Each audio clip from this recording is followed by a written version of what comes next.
eu antes de mais gostaria de agradecer ao EMAD por dar esta oportunidade de poder partilhar o meu trabalho. Isto aqui tem a ver, esta investigação tem sido feita agora que eu estou a terminar o meu mestrado na Universidade do Porto, relativo ao design industrial e de produto.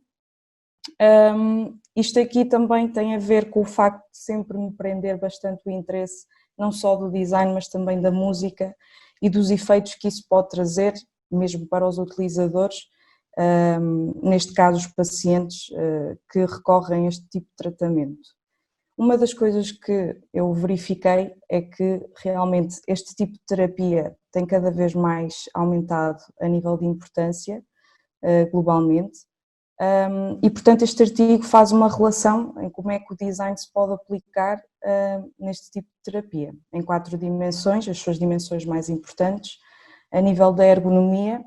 dos materiais e da sua função, do design emocional e afetivo e como é que pode de facto relacionar-se com o utilizador e até motivá-lo, como eu já vou também explicar mais à frente, e a nível também do seu processo. Uma das coisas que reparamos logo a partir da definição própria da musicoterapia é que utiliza a música e os sons para tratar todas as condições de saúde que existam, tanto a nível psíquico como físico, e visa ter aqui um aumento a nível da recuperação dos pacientes e tornar as coisas mais acessíveis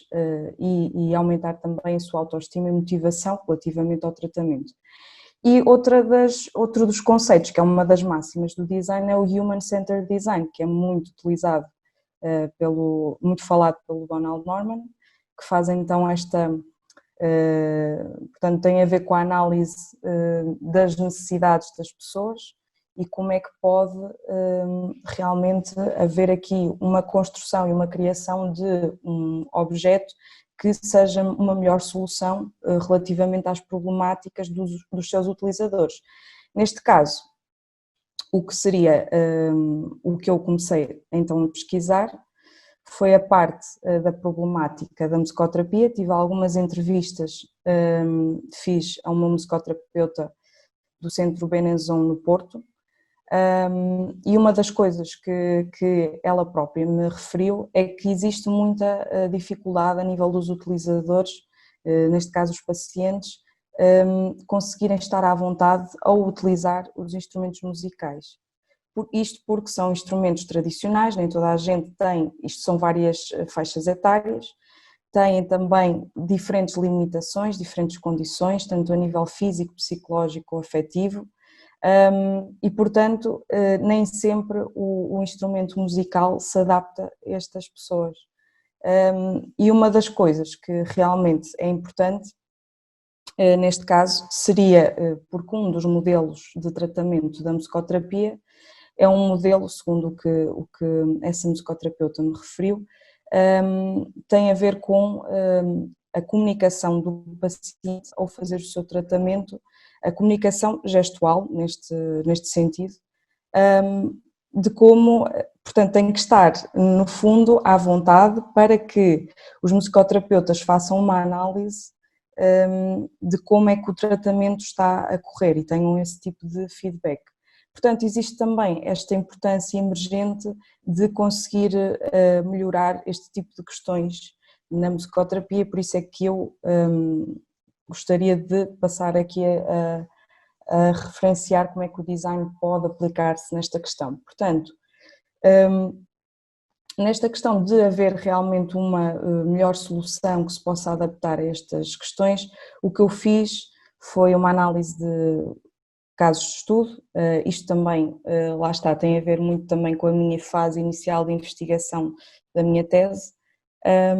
e portanto uma delas, este caso de estudo é dos engenheiros mecânicos Júlio Martins e João Petis, que são da parte também, esta investigação foi iniciada no UPTEC, cá no Porto, isto tem a ver, esta parte não tem tanto a ver com a musicoterapia, mas é uma das características que pode realmente vir a ser aplicada também num possível objeto musical para terapia. Neste caso, tem a ver com os materiais e a sua produção. Esta guitarra, chamada guitarra Ava, é uma guitarra que tem 50% menos peso do que uma guitarra normal, isto porque existem bastantes problemáticas a nível dos músicos quando estão a dar os concertos. Existe muito aquela a limitação do peso que faz no corpo do músico e o desconforto, como é óbvio, e portanto isto aqui é feito através de compósitos, neste caso de carbono, e também tenta esta guitarra ter maior resistência à umidade, visto que vai influenciar todos os problemas de afinação que possam existir. Portanto, seria um dos elementos que também poderia ser tratado num possível objeto musical, que será aquilo que eu também irei aplicar na minha tese, que ainda estou a desenvolver.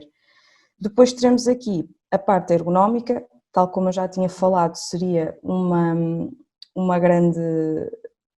resposta relativamente à problemática da musicoterapia, visto que também muitas vezes os musicoterapeutas têm que adaptar um instrumento de acordo com as necessidades e nem sempre o fazem da forma como o design se calhar poderia intervir. E neste caso temos aqui a ombreira dos violinos, que é muito utilizada e que existe também muita referência ao desconforto que faz nos músicos. Isto é do designer Peter Mac e visa ter uma melhor forma para que haja uma função,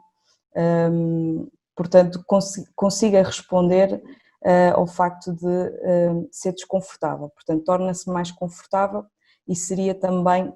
um exemplo a estudar. A nível da dimensão emocional,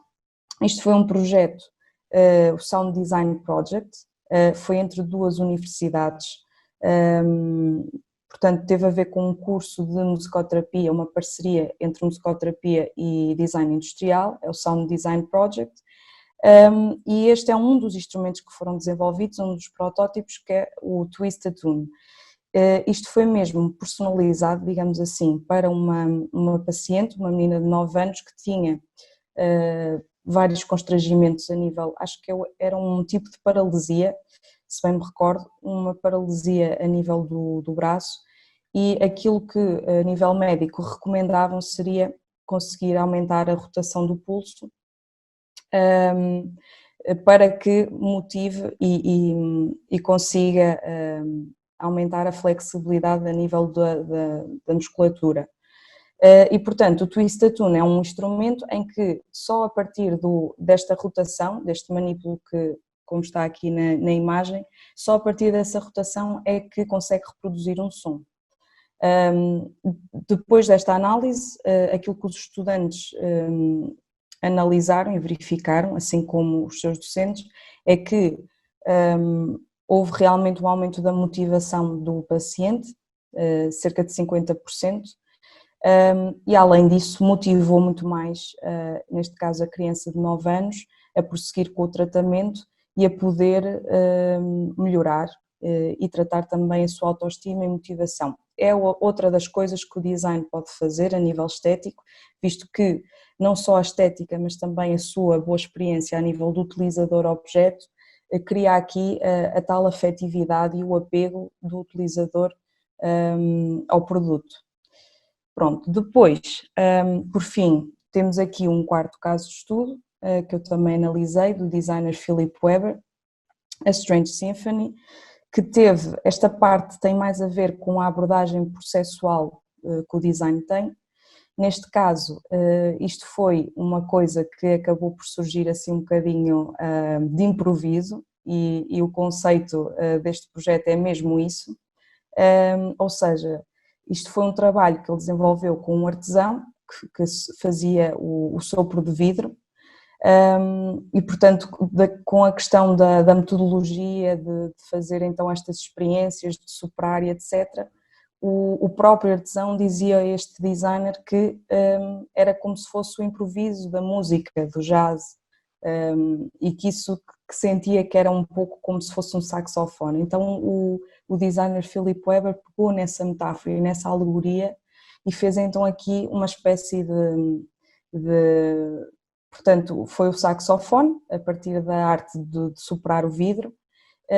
em que realmente, através do improviso, sem saber bem o que é que vai dar, o que é que vai resultar, mas que efetivamente resultou numa coisa e num objeto bastante interessante, e acho que isso também poderia ser uma abordagem a ter em conta, especialmente no desenvolvimento de um novo objeto musical, em que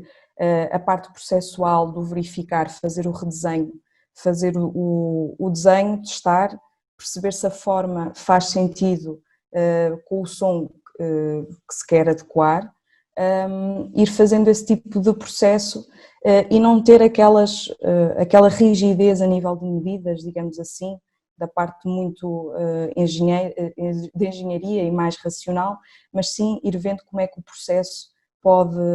resultar num objeto novo. E por isso, perante isto, como é que o design realmente poderia ser uma ferramenta para a musicoterapia? Verifiquei, a partir também de toda esta análise e da investigação que fiz, que podemos perceber que todas estas dimensões do design podem ajudar, tal como disse anteriormente, podem oferecer aqui uma experiência do utilizador-objeto melhorada e, portanto, isso vai tornar com que haja uma afetividade melhor entre objeto, neste caso objeto musical utilizador, e também motivá-los para, neste caso os pacientes da musicoterapia, a terem motivação pelo tratamento.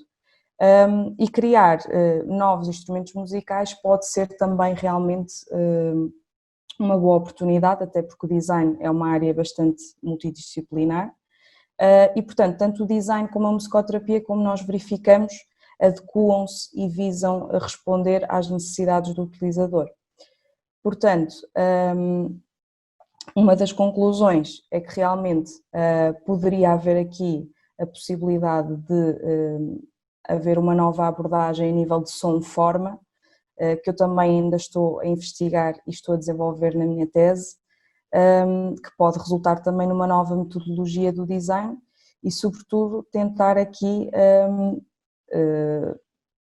com que a experiência realmente entre os pacientes, isto pode não ser apenas para pacientes de musicoterapia, pode ser também para pessoas que queiram fazê-lo através de um uso autónomo, independente, que gostem realmente da questão, por exemplo, isto tem dos exemplos que eu não cheguei a dar, a nível psíquico existe bastantes comprovativos de que realmente a musicoterapia pode ajudar a nível do stress, que é uma das partes psíquicas do ser humano, e há muita gente, e cada vez mais percebemos que isso é uma doença, a ansiedade, que está cada vez mais em vigor no nosso mundo e, portanto, poderia ser, nesse sentido, as pessoas poderiam interessar-se a poder utilizar este tipo de objetos. E claro, pode estar sempre aqui em aberto uma nova metodologia do design e também uma nova área, se calhar, não só na terapia pela música, mas também para músicos e conseguir responder às necessidades dos próprios músicos, porque não? E é isso. Muito obrigada.